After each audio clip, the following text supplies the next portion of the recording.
Salut les potos, on se retrouve pour la revue de l'épisode 11, non, 10, je sais plus, 10 ou 11. 11, je pense, de Dragon Ball Daima. Si vous attendez, c'est parti. Et donc, on a nos héros qui rencontrent Neva, le fameux Namek qui avait justement aidé au kidnapping de Dende et tout le tralala. Donc, ils apprennent pas mal de choses par rapport à lui, notamment le fait que c'est lui, le créateur des Tamagami. Donc, en fait, Neva, en fait, c'est vraiment genre un gros poids lourd, quoi. C'est un gros poids lourd.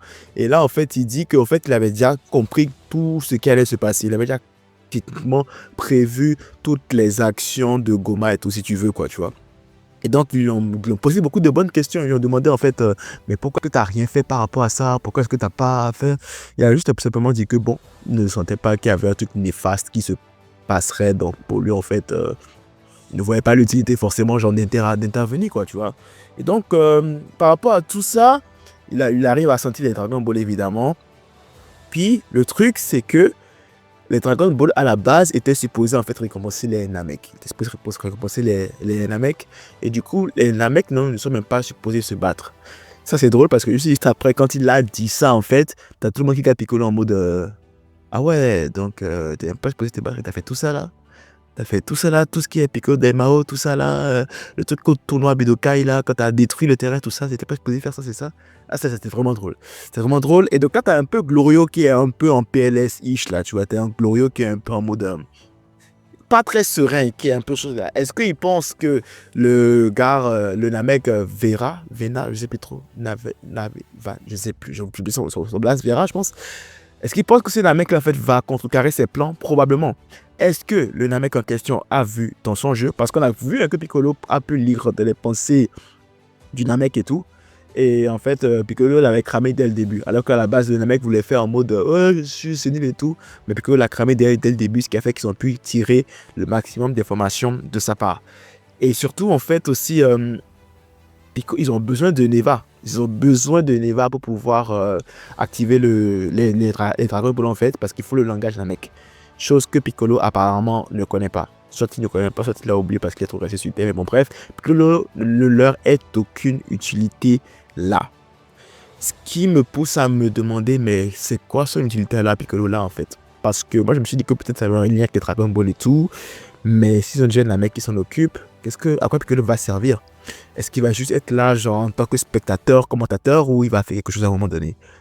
Parce que s'il est juste là pour accompagner, c'est quand même dommage, quoi. Tu vois, c'est quand même très, très, très dommage. Mais bon. Bref, donc ils vont prendre la route le deuxième Tamagami, que d'ailleurs Vegeta a affronté, et ça, on y reviendra plus tard dans la review. Maintenant, on va de l'autre côté avec... Oh, j'ai oublié son prénom. Arisu. Avec Arisu, voilà. Arisu qui est en train de préparer justement un nouveau Majin Buu. Un nouveau Majin Buu. Et donc, du coup, là, on avait Majin Ku. Et donc, là, on a vu une nouvelle transformation, un nouveau Majin qui a été créé qui s'appelle Majin Dou. Alors, il ne se gêne pas pour les noms. Clairement, pas, il ne se gêne pas du tout pour les noms. En tout cas, tant mieux, tant mieux. Ils font ce qu'ils veulent, si ça marche comme ça, tant mieux. Et Majin Dou, bon, il se rapproche un peu plus d'un Majin Buu que Majin Ku, justement, physiologiquement. Mais le visage, je ne comprends pas pourquoi ils sont obligés d'être aussi laids. J'ai entendu dire que c'est le signe de Toriyama d'avoir des méchants laids, mais Freezer quand même. Tu sais, il a une belle gueule, Freezer quand même. Cell aussi, il a une belle gueule, tu vois. Majin Buu, il est potable comme méchant, quoi, tu vois. Mais depuis là, tout ce qu'on nous sort là, il n'y a aucun qui a un petit charisme, tu vois. Limite, genre, quand tu le vois, le méchant en mode, en fait, tu crois que c'est un sbire, en fait. Tu crois que c'est un sbire et tout, et puis lui, il est juste là pour se faire éclater direct. Ou pour tuer Yamcha, si jamais. Mais Majin Buu, en fait, m'a finalement donné tort parce que il est se retourné à affronter le premier Tamagami, et bien qu'il avait une technique de combat assez bizarre, il est quand même en train de donner une tête au premier Tamagami. Genre, quand même, il pousse le premier Tamagami dans des retranchements, tu vois. Il le pousse vraiment à se donner quand même un peu plus que ce qu'il a fait contre Majin Buu. Et il rappelle beaucoup, en fait, le premier Majin Buu, le gros Buu là, quand il était apparu pour la première fois, il a un peu les mêmes réflexes que lui. Je ne sais pas si en fait avec chaque Majin qu'on aura, on aura une version qui se rapproche un peu à une étape de Majin Buu dans la saga de l'arbre du Dragon Ball Z. Peut-être, pourquoi pas. C'est probablement, ça peut être ça, hein, probablement. Et du coup, le combat bat son plein. Et tout porte à croire que quand même, le Majin Buu a ses chances. Comparément au Majin Buu qui, lui, en fait, n'avait juste pas de chance de battre le Tamagami numéro 1.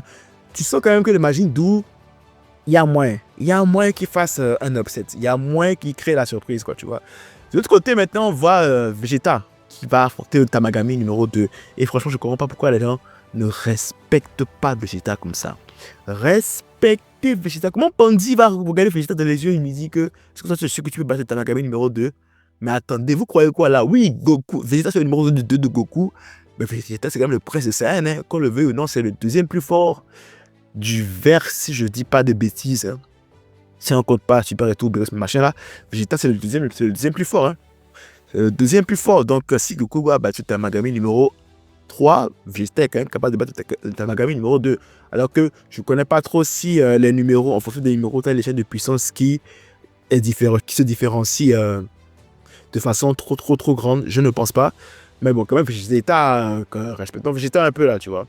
Donc Vegeta entame le combat contre le Tamagami numéro 2. Et pour le moment, ça va quoi. Genre, tu vois, Vegeta, il gère quand même, quoi. Il gère de malade. Et à un moment donné, boum. Il se fait avoir. Puis là, il tombe dans l'eau, puis là, il doit dealer avec le Kraken. Et là, je me dis, mais attends, comment ça veut dire en train de galérer contre un Kraken, man? Genre, à un moment donné, j'ai essayé de nager et tout. Je me dis, mais pourquoi tu nages?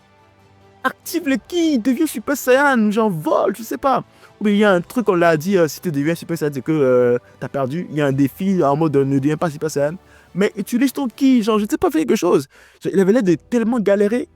Et une première fois, il a failli se faire avaler, il est ressorti. Mais dès qu'il est ressorti, le Tamagami numéro 2 l'attendait. Come on. Genre, c'est un truc. En fait, ça, c'est un truc, Vegeta. En vrai, je ne sais pas si c'est parce que genre, je suis trop dans l'optique de CD que j'oublie qu'ils sont redevenus des gamins. Mais Vegeta ne se serait jamais laissé avoir comme ça. Il ressort de l'eau comme ça. Puis il a un angle mort. Et le Tamagami l'attend dans l'angle mort. Et là, il le voit. Vegeta le remarque à la dernière minute. Puis il se fait frapper. Non, impossible. Impossible, Vegeta, impossible que Vegeta se fasse avoir comme ça. Mais malheureusement, il s'est fait avoir comme ça, puis voilà quoi. Il s'est fait avoir comme ça, puis il a pris cher. Et là, il est tombé dans le ventre de... Il est tombé dans l'eau, et du coup, le Kraken l'a avalé. J'ai pas regardé la preview du prochain épisode. Ça m'a un peu saoulé. Mais je pense que Vegeta va s'en sortir, en vrai. Vegeta va s'en sortir. Il n'y a pas un monde où Vegeta ne s'en sort pas dans tout ça, en fait. Il n'y a clairement pas un monde où Vegeta ne s'en sort pas. Non, il va s'en sortir. Il va s'en sortir, clairement. Pas abusé non plus là. Il va se transformer en Super Saiyan, sortir, exploser le Kraken au passage, puis vaincre le Tamagami numéro 2. Parce qu'à un moment donné, il faut arrêter de blaguer là. C'est pas un adversaire que Vegeta ne peut pas battre. Ça me surprendrait beaucoup si Goku arrive et bat le Tamagami numéro 2 à la place de Vegeta. Ça me surprendrait, ça me ferait aussi un petit peu chier parce que quand même à un moment donné là, on parle de Vegeta quand même. Même si Vegeta est petit, il a quand même autant de force que Goku, ou presque quoi, tu vois un peu. Donc c'est pas mal ça. Putain, je pense que donc on aura aussi la suite du combat entre Majin Buu et puis le Tamagami numéro 1. Imaginez juste un instant que Majin Buu réussisse l'impossible. Que Majin Buu batte le Tamagami numéro 1. Ah, ça promet. Ça rebat les cartes en fait du coup. Ça veut dire que quoi? Ça veut dire que Arisu va avoir la dernière Dragon Ball que les autres vont chercher. Après, ça a pris la deuxième Dragon Ball.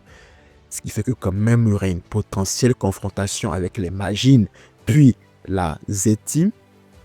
Ou peut-être que Glorio va juste faire son move de trahison d'ici les prochains épisodes. Parce qu'il ne faut pas oublier aussi, hein, Glorio est encore là-bas. Glorio est encore là en train d'agir en traître. Hein. Donc il y a ça aussi qu'on n'a pas vu. Est-ce qu'il se fera démasquer avant? Parce que peut-être que le vieux Vera là, il est quand même perspicace. Est-ce qu'il va flairer la trahison de Glorio à temps ou juste Glorio va pouvoir réussir son coup et puis les trahir et puis bon voilà quoi. Ça promet. Ce sera très intéressant et j'ai hâte de voir ce qu'ils ont prévu. Ah ouais, c'est tout ce que j'avais à dire pour cette revue de l'épisode 11 de Dragon Ball Daima. Si t'aimes la revue, n'hésite pas à liker, commenter, ça fait toujours plaisir. Si t'es pas encore abonné, abonne-toi, c'est encore plus plaisir. Max the like, max the partage. On se retrouve très vite dans la vidéo. Ici là pour tous son de vos proches. C'est tout pour moi. À la prochaine.